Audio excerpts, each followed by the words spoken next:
Hello बच्चों। आज मैं पाली कहानी लाई हूँ जो कि भीष्म शाहनी के द्वारा लिखा हुआ। जब भारत का विभाजन हुआ था, बंटवारा हुआ था, तो सबसे ज़्यादा अगर किसी ने दुख सहा है, जिसकी आत्मा को तकलीफ पहुँची है, जिसकी रूह कांप उठी है, जिसका ज़मीन हिल गया है, वह है हम आप साधारण जनता, साधारण लोग, गरीब लोग, कुचले हुए लोग। ऐसे लोगों को इस त्रासदी का शिकार होना पड़ा। तो आज हम भीष्म शाहनी ने किसके लिए लिखा है? ये शशि आनंद के लिए लिखा है। तो हम लोग बिना देरी किए हुए शुरू कर रहे हैं। देखिए, बात कभी भी ख़त्म नहीं होती। जिंदगी के छोर कभी एक दूसरे से नहीं मिलते, न जीवन में न कथा कहानियों में। हम केवल इस आशा में जीते रहते हैं एक दिन वे मिल पाएंगे।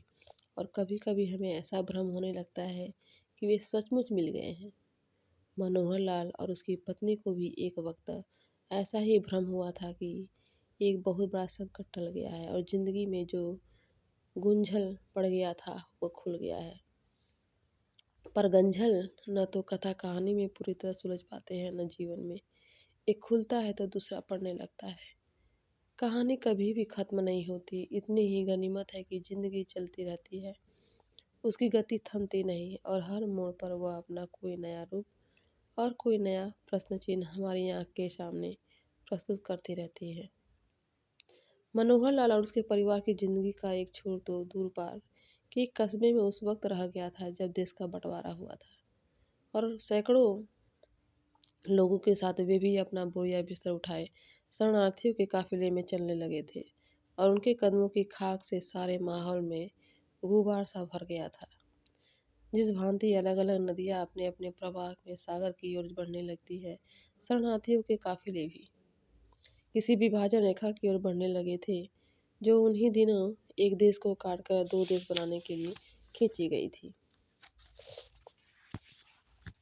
मनोहर लाल और उसकी पत्नी और छोटी छो, दो बच्चे छोटी बच्ची तथा माँ की गोद में थी, और बड़ा 4 साल का पाली काफिले में बाप के पीछे पीछे चला जा रहा था। अपने अपने गट्ठर पोटलियाँ उठाए हर शरणार्थी की फटी फटी आंखें रास्ता खोज रहे थे। हर शरणार्थी के कान हर राह जाते की बातों पर लगे हुए थे कि शायद कोई रास्ता सुझा दे, शायद कोई इतना ही बता दे कि चारों ओर क्या हो रहा है और आगे क्या होगा। और आखिरी दिन बड़े शहर का शरणार्थी शिविर खाली होने लगा था, और शरणार्थी फिर अपने गट्ठर पोटलियाँ उठाए कैंप के बाहर निकल रहे थे। सड़क पर एक के पीछे एक बहुत सी लारियों की पांत उन्हें विभाजन रेखा तक जाने के लिए खड़ी थी। मनोहर लाल भी सिर पर गट्ठर रखे और बेटे को उंगली से लगाए, और उसकी पत्नी कौशल्या भी सिर पर गट्ठर रखे और अपनी दूध पीती बच्ची को गोद में लिए लारियों की ओर बढ़ रहे थे, जिनमें शरणार्थी अपने अपने गट्ठर और संदूकचियाँ संदूक संदूकचियाँ फेंक रहे थे और कूद कूद कर चढ़ रहे थे। जब मनोहर लाल को लगा जब मनोहर लाल को लगा कि उसके बेटे पाली का हाथ उसके हाथ से छूट गया है, उस समय कौशल्या लारी पर चढ़ चुकी थी और मनोहर लाल के गट्ठर सिर पर से उतारकर उसे पकड़ा दिया था। तभी उसने देखा कि पाली वहाँ पर नहीं था। पर मनोहर लाल को उस समय अधिक चिंता नहीं हुई। उसने समझा यहीं कहीं होगा। बच्चे के हाथ में गरमाइश अभी भी उसकी हथेली पर बनी थी। चारों ओर शोर था और भीड़ ही भीड़। कैंपों के चौधरी चिल्ला रहे थे कि जल्दी इस लारियों पर सवार हो जाओ, दिन ढलने से पहले हमें सीमा पार कर जाना है। लारियों वाले भोंप बजा रहे थे, शरणार्थी एक दूसरे पर चिल्ला रहे थे। पर जब इधर उधर देखने पर भी पाली कहीं नजर नहीं आया तो उसे चिंता हुई, और वह पाली पाले चिल्लाता हुआ पीछे की ओर घूमा, पर कहीं से कोई उत्तर नहीं आया। इस पर वह सहसा घबरा गया और ज़्यादा ऊंची आवाज़ में चिल्ला चिल्ला कर बेटे को पुकारने लगा और बेसुधा सा इधर से उधर भागने लगा। सड़क पर लारियां एक एक करके छूटती जा रही थी, और जिस लारी में उसकी पत्नी अपनी दूध पीती बच्ची को लेकर खड़ी थी, वह भी खचाखच भर गई थी और उसका भी भोंपू बराबर बज रहा था। पाली पाली चिल्लाते मनोहर लाल का गला खुश्क होने लगा था, टांगें कांपने लगी थी और सिर चकराने लगा था। बेघर लोगों की ऐसी ही स्थिति थी होती है। खचाखच भरी सड़क पर मनोहर लाल चिल्लाए जा रहा था और उसे लग रहा था मानो वह किसी सुनसान बियाबान में चिल्लाया जा रहा है। अभी वह पाली को ढूंढ ही रहा था कि लारी सरकने लगी थी। उसकी भयाकुल पत्नी, उसकी आंखें भीड़ में अपने पति पर लगी थी और अब वह भी भीड़ में खो गया था। सहसा बिफर उठी थी और उन्हें चिल्लाने लगी थी। उलझे बालों की लटें चेहरे पर छितरी हुई, दूध पीती बच्ची गोद में से ढुलकती हुई, फूला हुआ सांस धौंकने की तरह चलता हुआ। रोको रोको लारी, हाय रोको लारी। पर वहाँ सुनता कौन था। सभी अपनी अपनी जगह चिल्ला रहे थे।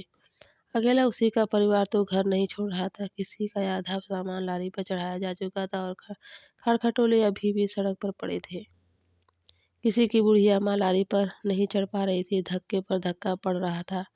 ज्यों-ज्यों लारी आगे आगे सरकने लगी, कौसल्या की फटी फटी आंखें केवल एक ही आकृति को भटकते चिल्लाते अपने पति की आकृति को ढूंढ रही थी।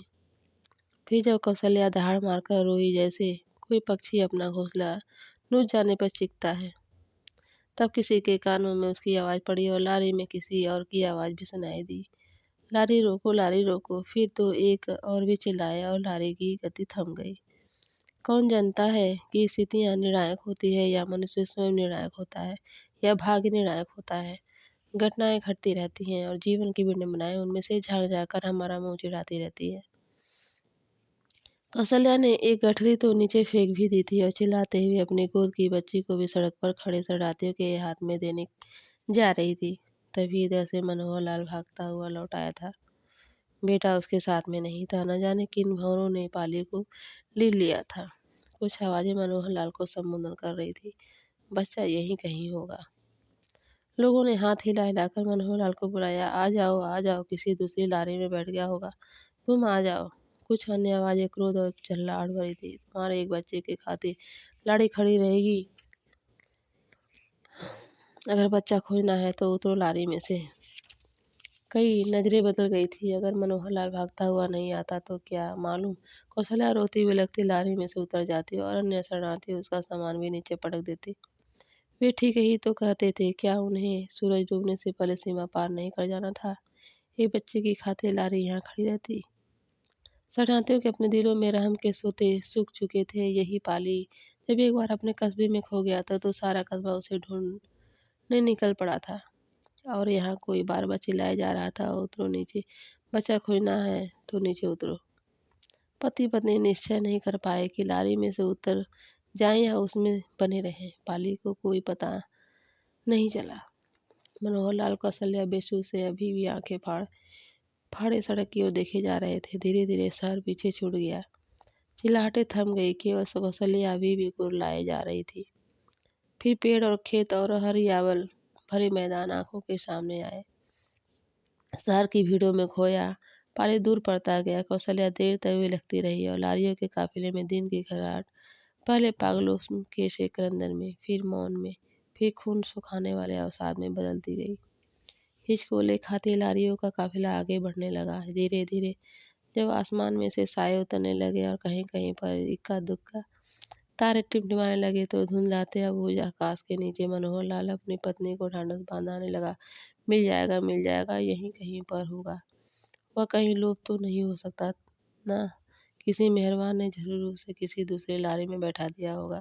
फिर कौशल्या की पथराई आंखों को देखकर और चेहरे पर अंकित उसकी मुख वेदना को देखकर बोला, नहीं मिला तो अब क्या करें। हमारा तो फिर भी भगवान की दया से एक बच्चा बच रहा। लेखराज के तो 3 बच्चे उसकी आंखों के सामने मारे गए थे। भगवान को जो मंजूर होगा, हम क्या कर सकते हैं। कौशल्या की सुनी सुनी आंखें भी सड़क पर लगी थी। वास्तव में एक छोटे से बच्चे का खो जाना कौन सी बड़ी बात थी। उस पर इतना बाबेला मचाने में क्या तुक। काफिलों में जाते बेघर शरणार्थी धीरे धीरे एक दूसरे के साथ बतियाने लगे। औरतें भी बोलने बतियाने लगी। कहीं कहीं पर हंसने चहकने की भी आवाजें आने लगी। तो बच्चों, आज ये पाली का पार्ट 1 था। दूसरा पार्ट फिर जल्द लेकर आएंगे। तो आज के लिए इतना ही। धन्यवाद।